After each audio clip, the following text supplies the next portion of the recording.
கர்த்தருடைய பரிசுத்த நாமத்திற்கு மகிமுண்டாகட்டும். ஆண்டவராகிய இயேசு கிறிஸ்துவின் நாமத்தினாலே அன்பு கர்த்தருடைய பிள்ளைகளாகிய தங்கள் அனைவருக்கும் ஸ்வீட் ஊழியத்தின் சார்பாக வாழ்த்துக்களையும் ஸ்தோத்திரங்களையும் தெரிவித்துக் கொள்கின்றேன். எபிரேயருக்கு எழுதின நிருபம் 11ஆம் அதிகாரம் 33வது வசனம். எபிரேயர் 11ஆம் அதிகாரம் வசனம் 33. விசுவாசத்தினாலே அவர்கள் ராஜ்யங்களை ஜெயித்தார்கள், நீதியை நடப்பித்தார்கள், வாக்குத்தத்தங்களை பெற்றார்கள், சிங்கங்களின் வாய்களை அடைத்தார்கள். விசுவாசத்தினாலே அவர்கள் ராஜ்யங்களை ஜெயித்தார்கள், நீதியை நடப்பித்தார்கள், வாக்குத்தத்தங்களை பெற்றார்கள், சிங்கங்களின் வாய்களை அடைத்தார்கள். என் அன்பு கடவுளுடைய பிள்ளைகளே, உங்களுடைய விசுவாசமே உலகத்தை ஜெயிக்கிற ஜெயம் என்று வேதம் சொல்லித் தருகிறது.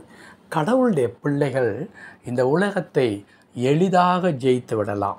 இந்த உலகத்தை என்று நான் இங்கே குறிப்பிடும் பொழுது சரீர பிரகாரமாக நாம் மற்றவரிடத்தில் போட்டி போட்டு வாழ்க்கையில் உயர்ந்து விடுகின்ற காரியத்தை குறித்து அல்ல. பிசாசானவனையும் இந்த உலகத்தில் இருந்து நமக்கு உண்டாகிறதான பாடுகள், துன்பங்கள் ஆகியவற்றை நாம் எளிதிலே மேற்கொள்ள முடியும். அதற்கு அடிப்படையாக வேதம் சொல்லித் தருகின்ற ஒரு அற்புதமான ஒரு காரியம் என்னவென்றால் விசுவாசம். எபிரேயர் 11ஆம் அதிகாரம் நம் அனைவருக்கும் தெரியும். அது விசுவாசத்தை குறித்து, விசுவாசித்தவர்கள் கடவுளிடத்திலிருந்து என்னவெல்லாம் பெற்றுக்கொண்டார்கள் என்ற அது விசுவாசிகளின் பட்டியல் என்று அறியப்படுகிற ஒரு அற்புதமான அதிகாரமாக இந்த அதிகாரம் இருக்கிறது. அவற்றில் இன்றைக்கு நாம் வாசிக்க கேட்ட இந்த வசனத்தின் மத்திய பகுதியில் விசுவாசிக்கிறவர்கள் வாக்குத்தத்தங்களை பெற்றார்கள் என்று எழுதியிருக்கிறது. விசுவாசிக்கிற கடவுளுடைய பிள்ளைகள் கர்த்தர் கொடுத்த, கர்த்தருடைய வாய் திறந்து சொல்லியிருந்த இந்த வாக்குத்தத்தங்களை பெற்றார்கள் என்று எழுதியிருக்கிறது. என் அன்பு கடவுளுடைய பிள்ளைகளே, நாம் கடவுள் சொன்ன வார்த்தைகளை நாம் பெற்றுக்கொள்ள வேண்டுமென்றால் நமக்கு விசுவாசம் மிக மிக அதிகமாக தேவைப்படுகிறது. விசுவாசம் என்றால் எதன் மீது விசுவாசம்? கடவுளின் மீது விசுவாசமா என்றால் இல்லவே இல்லை. ஏனென்றால் இங்கே அதை குறித்து கடவுள் இருக்கிறாரா இல்லையா என்பதை குறித்ததான விசுவாசத்தை சொல்லவில்லை. மாறாக கர்த்தர் சொன்ன வார்த்தையின் மீது வைக்கிற விசுவாசம்.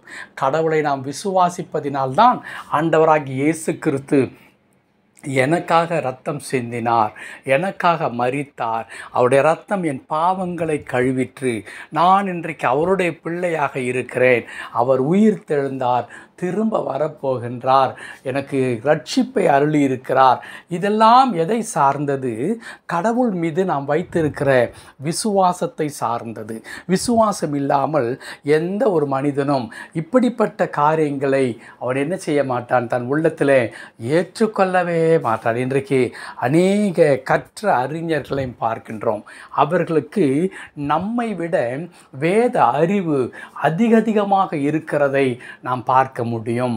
ஆனால் அவர்களிடத்தில் என்ன காரியம் குறைந்திருக்கிறது என்றால், இயேசு கிறிஸ்து மெய்யாகவே இந்த உலக இரட்சகர், அவர் எனக்காக வந்தவர், அவரை என் சொந்த இரட்சகராக நான் ஏற்றுக்கொள்ள வேண்டும் என்று அவர் மீது வைக்கிற அந்த விசுவாசம் இருக்கிறதே, அது இல்லாமல் போவதினால்தான் அநேக புத்தகங்களை படித்து அவர்கள் அறிவை வளர்த்து கொள்ளுகிற வண்ணமாக வேதாகமத்தையும் படித்து வேதாகமத்தில் இருக்கின்றதான ஆழ்ந்த கருத்துக்களை உள்ளே எடுத்துக்கொண்டு அவர்கள் சொல்லுகிறார்கள், பைபிளில் எழுதியிருக்கிறதெல்லாம் நியாயமானவைகள் தான், உண்மைதான் என்று சொல்லி.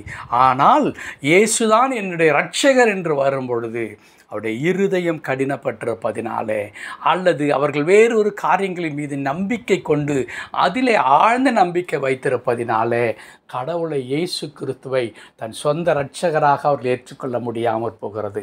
நான் இதை ஏன் குறிப்பிடுகிறேன்? நீங்களும் நானும் இயேசு கிறிஸ்துவை இரட்சகராக ஏற்றுக்கொண்டிருக்கிறோம். அந்த விசுவாசத்தை குறித்தல்ல, மாறாக இங்கே சொல்லப்படுவது எது? கர்த்தர் கொடுத்த வாக்குத்தத்தங்கள் இருக்கிறதே, அந்த வார்த்தையை விசுவாசிக்க வேண்டும்.